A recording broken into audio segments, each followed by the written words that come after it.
আসসালামু আলাইকুম। হৃদিতা গল্পের ৫ নাম্বার পার্ট। তানবীর বলল, ঢাকা শহরে চলতে গেলে টাকার প্রয়োজন, কিন্তু তুই যদি কোনো কিছু না করিস তাহলে থাকা খাওয়া কোনোটাই হবে না। তাই বলছিলাম যে কোনো একটা চাকরির ব্যবস্থা কর, নয়তো আমার সঙ্গে পার্ট টাইম জব করতে পারিস। সেটাতে তোর খাওয়া দাওয়া শুরু করে বাড়ি ভাড়া, পড়াশোনার খরচ সব ভালোই চলবে। আমি বললাম, দোস্ত আমার কোনো সমস্যা নাই, তাছাড়া তুই যে জব করছিস সেটাতে আমার ভাবাভাবির কোনো বিষয় নেই। তুই চাইলে কালকে আমাকে জবে জয়েন করিয়ে দিতে পারিস। তানবীর বলল, দোস্ত কিছু মনে করিস না, আসলে আমার সামর্থ্য নেই যে তোকে কদিন খাওয়াতে পারবো, এর জন্য বাধ্য হয়ে চাকরির কথাটা বলতে হলো। তুই আবার কথাটাকে অন্যরকম ভাবে দেখিস না প্লিজ। আমি বললাম, আরে দোস্ত কি সব আবুল তাবুল বলছিস? তুই আমার জন্য যতটুকু করেছিস এতেই অনেক। তাছাড়া বাস্তবতা কি জিনিস তা আমি ভালো করেই জানি। তুই আমাকে পার্ট টাইম জবটা নিয়ে দিতে চেয়েছিস, এটাই অনেক। এছাড়া আমাকেও তো কদিন পর এমনি এমনি চাকরি করতে হতো। তানবীর বলল, আচ্ছা আমি তাহলে কালকে বসকে বলে তোর চাকরির বিষয়ে কনফার্ম করছি। তানবীর এই বলে ফোন বাহিরে নিয়ে চলে গেল। কিছুক্ষণ কথা বলে এসে বলল, দোস্ত নো টেনশন, তোর চাকরি হয়ে গেছে। আর হ্যাঁ, কালকে গিয়ে কলেজের অ্যাডমিশনটা করিয়ে নিবি কেমন? আমি বললাম, ধন্যবাদ বন্ধু। আমি আসলে কল্পনাও করিনি ঢাকা শহরে এই অসময়ে এসে অ্যাটলিস্ট তোর কাছে এতটাও হেল্প পাবো। বাড়ি থেকে রাকিবের কথা ভেবে ঢাকায় রওনা দিয়েছিলাম এবং তার সাথে ওখানে গিয়েছিলাম। সে আমাকে আদর যত্ন করে খাওয়া দাওয়া করালেও যখন বললাম তোর এখানে 2 দিন থাকতে হবে, রাকিবের স্ত্রী আমার কথা শুনে রাকিবকে কি যেন একটা ইশারা করলো। তখন রাকিব নিমিষেই তার রং পাল্টাতে লাগলো এবং আমাকে তাড়ানোর বিভিন্ন রকমের বাহানা করলো। আমি তো আর ছোট বাচ্চা না যে তাদের ইশারায় কি বললো তা বুঝবো না। তারপর ওখান থেকে বাইরে চলে আসলাম। রাস্তায় ফুটপাতে 2 দিন নির্ঘুমে কাটাইতে হয়েছে। কারো কাছে যাওয়ার মতো কোনো রাস্তা ছিল না। একা একজনকে কেউ বাসা ভাড়া দিতে চায়নি। তারপর তোকে দেখে এক বুক আশা নিয়ে সবটাই যখন তোকে বললাম, এটা শুনে তুই ঠিকই আমার পাশে দাঁড়ালি। ঢাকা শহরে উপকার করলে একমাত্র তুই করেছিস। তোর এই উপকারের কথা আমি জীবনেও ভুলবো না দোস্ত। এইটুকু বলেই থেমে গেলাম। তানভীর বলল, আরে সবাই কি বন্ধুর বিপদে পাশে থাকতে পারে? পারে না। তারা শুধু সুসময়ের বন্ধু। আজ তোর সময় ভালো, সব বন্ধুই তোর পিছনে ঝুঁকে পড়বে। যখন কোনো বিপদের সম্মুখীন হবি তখন বুঝতে পারবি কে তোর আসল বন্ধু। তাছাড়া রাকিবের বিষয়ে যেগুলো বললি এটা নতুন কোনো বিষয় না। আসলে এই ঢাকা শহরের মানুষজন, তারা আত্মীয় স্বজনরা তাদের বাসায় থাকবে সেটা তারা আশা করে না। যত তাড়াতাড়ি সম্ভব তাদেরকে ভালো মন্দ খাইয়ে বিদায় করে দেই। বেলা তাই হয়েছে। আচ্ছা যাই হোক, এখন রাত প্রায় 10টা বাজতে 10 মিনিট বাকি, খাবার খেয়ে ঘুমিয়ে পড়। আমি বললাম, ওকে দোস্ত। তারপর রাতের খাবারের পর্ব শেষ করে ঘুমাতে গেলাম। চোখটা বন্ধ করলেও ঘুমের কোনো ভ্রুক্ষেপ নেই। বারবার শুধু কাকা কাকিমা আর তানিশা, তাদের কথা খুব মনে পড়ছে। ছোট থেকে তাদের ওখানে মানুষ হয়েছি, কখনো বুঝতেই দেয়নি আমি এতিম। যখন তানিশা বলল আমি তাদের রক্তের কেউ না, কথাটা শুনে আমি নিমিষেই সবকিছু কেমন যেন উল্টাপাল্টা হয়ে গেল আমার। তানিশার কথাটা কি আদৌ সত্যি বলেছে নাকি মিথ্যা? মিথ্যা হতে যাবে কেন? কাকাই তো আর মিথ্যা বলবে না। তাছাড়া এতদিন ভেবে আসছিলাম তারা আমার আপন কাকা কাকিমা, কিন্তু ভাগ্যের কি নির্মম পরিহাস, সবটাই যেন স্বপ্নের মতো বদলে গেল। ভালো থেকো তোমরা। তোমাদের আমি আমার মা বাবার মতোই ভালোবাসি। আর হয়তো তোমাদের ওখানে যাব না। এসব ভেবে যে কখন ঘুমিয়ে পড়েছি তা নিজেও জানি না। সকালে ঘুম ভাঙলো তানভীরের ডাকে। তানভীর বলল, দোস্ত উঠ, রেডি হয়ে নে। বস ফোন করেছিল, আজকেই তোকে নিয়ে যেতে বলেছে। আমি বললাম, ওকে, রেডি হচ্ছি। তারপর তানভীরের সঙ্গে চলে গেলাম নতুন চাকরিতে। লক্ষ্য করলাম অনেক বড় একটা রেস্টুরেন্ট। এখানে সাধারণত বড় লোকেরাই আসে। রেস্টুরেন্ট দেখেই বোঝা যাচ্ছে এখানে বড় লোকদের কারবার। তানভীর একটা ভদ্রলোকের সঙ্গে চাকরির ব্যাপারে কথা বলল। ওই লোকটাও আমাকে চাকরি দিতে অমত পোষণ করলো না। চাকরিটা হয়ে গেল। শেষে স্যালারি নির্ধারণ করলো 15,000 টাকা। এ দিয়ে মাশাল্লাহ আমার ভালোই চলবে, কোনো অসুবিধা হবে না। তানভীরকে আরেকবার ধন্যবাদ দিয়ে বললাম, দোস্ত চল হাজি বিরিয়ানি খাবো। তানভীর বলল, আমার কাছে টাকা নাই, আরেকদিন খাওয়া মনে। আমি বললাম, আরে ধুর, আমি তোকে খাওয়াবো। হাজার হোক চাকরি নিয়ে দিলি, ট্রিট তো তোর একটা প্রাপ্যই আছে, চল। রাতে বাহিরে খাবার খেয়ে বাসার উদ্দেশ্যে রওনা দিলাম। হেঁটে আসতেই লক্ষ্য করলাম তালা ঝুলানো। এটা দেখে অবাক হয়ে তানভীরকে জিজ্ঞেস করলাম, তো গেটে তালাবদ্ধ থাকলে কি করে রুমে যাব? রাত তো 10টা বাজে নাই, এর মধ্যে তারা গেটে তালা লাগিয়ে ঝুলিয়ে দিল।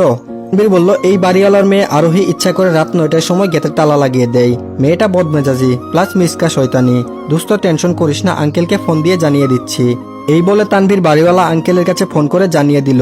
কিছুক্ষণ পরেই বাড়িওয়ালা আঙ্কেল গেটে এসে বিনয়ের সুরে বলতে লাগলো, বাবারা তোমরা কিন্তু বিরক্ত হয় না প্লিজ। আরোহী মাঝে মধ্যে গেটে তালা লাগিয়ে চাবি তার কাছে রেখে দেয়। আমি বললাম, আচ্ছা আঙ্কেল, আরোহী এসব কেন করেন? আঙ্কেল বলল, আরোহী চায় না এই বাসায় কেউ ভাড়া থাকুক। তোমাদেরও বাসা ভাড়া দিতাম না, কিন্তু তানভীর আমার কাছে পূর্ব পরিচিত ছিল, যার দরুন তাকে আর না করতে পারিনি। আচ্ছা বাদ দাও এসব কথা, এই চাবিটা তোমাদের কাছে রাখো। মাঝে মধ্যে আরোহী যদি তালা লাগিয়ে দেয়, তার ডুপ্লিকেট চাবি এইটা। আঙ্কেল এই বলে গেটের ওপাশ থেকে চাবিটা তানভীরের হাতে দিল। তারপর রুমে চলে গেলেন। পরদিকে হৃদিতা বলল, তানিশা তোর ভাইয়ের খোঁজ কি এখনো পাসনি? তানিশা বলল, ও ছোট থেকেই একটু জেদি, যা বলে তাই করে। ও তোকে প্রপোজাল দিয়েছিল সেদিন আর তুই রিজেক্ট করেছিলি। আমিও বাড়িতে গিয়ে এ বিষয়ে প্রচুর পরিমাণ জ্বালিয়েছি এবং মজা করে বলেছি তোর এই ক্ষেত মার্কা চেহারা কোনো মেয়েই তোকে ভালোবাসবে না, বুঝলি? আগে নিজের গেট আপ ঠিক কর, তারপর কাউকে প্রপোজাল দিস। সে আমার প্রতি উত্তরে শুধু এই কথাটাই বলেছিল, একদিন দিদিটাও আমাকে ভালোবাসবে দেখে নিস। আর আমি যেটা বলি তা কিন্তু করে ছাড়ি, সেটা তুই ভালো করে জানিস। সেদিনের থেকে তোর পিছনে পিছনে কাঁঠালের আঠার মতো 2-1 বছর লেগে থাকলো, কিন্তু তুই তো কোনো রেসপন্স দিলি না। তাহলে একবার ভাব তার জিতটা কেমন। আর আমি যদি টেলিভিশনে সিরিয়াল দেখি, ও গিয়ে ক্রিকেট খেলা দেখবে নয়তো মুভি দেখবে, তবুও আমাকে কিছু দেখতে দিবে না। টেবিলে খেতে বসলে আগে ওর দিকে দিতে হবে, তারপর সেন আমরা সবাই খেতে পারবো। এমন প্যারাই দিত সারাদিন। দিদা বিশ্বাস কর, মাঝে মধ্যে মনে হতো ও কেন আমাদের বাসা ছেড়ে চলে যাচ্ছে না। চলে গেলেই হয়তো একটু শান্তি পেতাম, কিন্তু ও এমন বিহেভ করতো যেন আমার আপন ভাই। তাছাড়া রনিও জানতো না যে ও এতিম। তোদের সেই ঘটনা ঘটে যাওয়ার পর আমি রেগে বলেছি সব, যে তুই আমাদের রক্তের কেউ না, অনেক জ্বালিয়েছিস, এবার আমাদের বাসা ছেড়ে যেদিকে খুশি সেদিকে চলে যা।